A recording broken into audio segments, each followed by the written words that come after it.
Bismillahirrahmanirrahim. Assalamualaikum warahmatullahi taala wabarakatuh.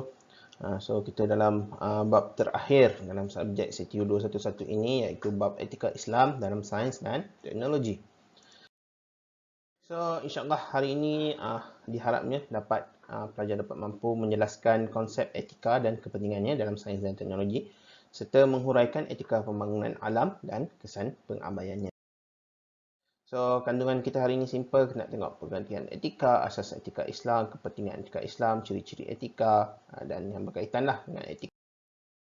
So, etika ini dia ada kaitan antara etika, moral dan akhlak. Dia saling berkait. Apa itu etika? So, kalau kita tengok etika ini asalnya daripada bahasa Yunani iaitu ethos. Okay. So, maksud ethos itu adalah watak kesusilaan atau adat kebiasaan. Okay.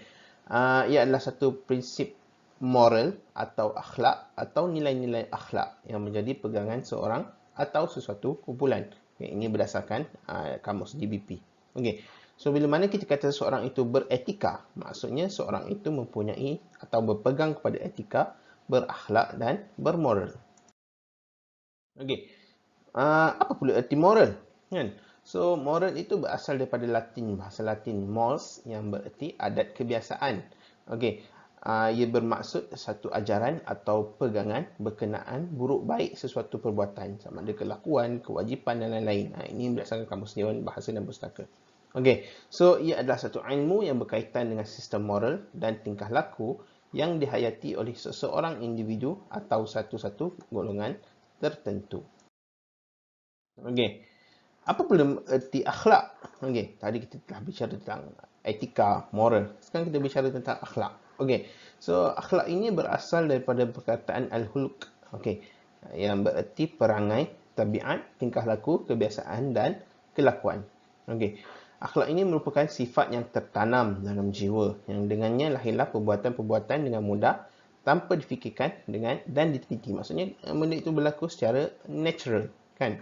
Okey, so ia adalah sifat, kalau ikut Ibnu Miskawih dan Al-Ghazali, ia adalah sifat-sifat yang tertanam dalam jiwa seseorang yang dengan sifat-sifat ini akan melahirkan segala perilaku, tabiat dan perwatakan secara spontan tanpa memerlukan pertimbangan akal fikiran dan penelitian terlebih dahulu. Akhlak ini merupakan satu ilmu yang menekankan jiwa seseorang sebagai pendaya penggerak kepada wujudnya satu-satu perbuatan dan lebih menekankan autoriti wahyu di samping tidak menolak akal.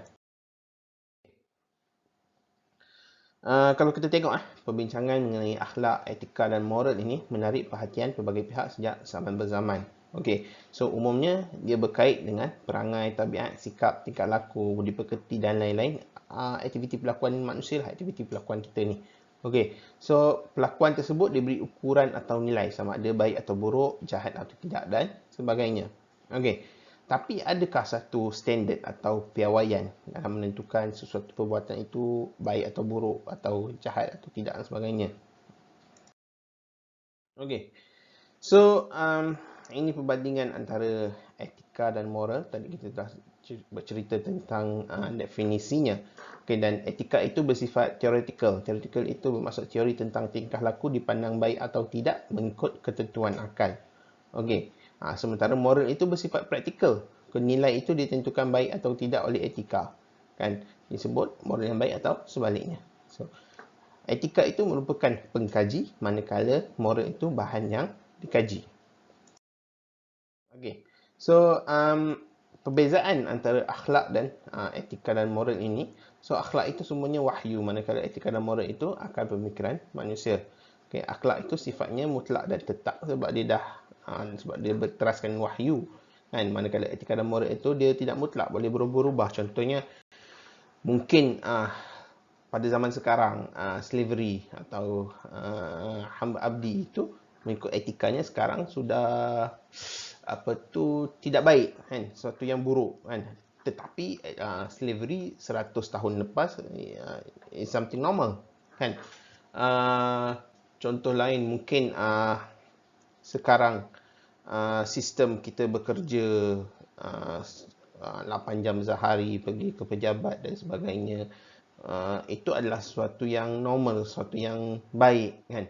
Tetapi mungkin di masa hadapan 50 tahun lagi, itu adalah sesuatu yang dianggap sebagai satu yang tidak menjaga hak asasi manusia, seakan manusia itu terkongkong, kan. Itu maknanya kita perlu, dia berdasarkan konteks masa dan juga zaman, kan.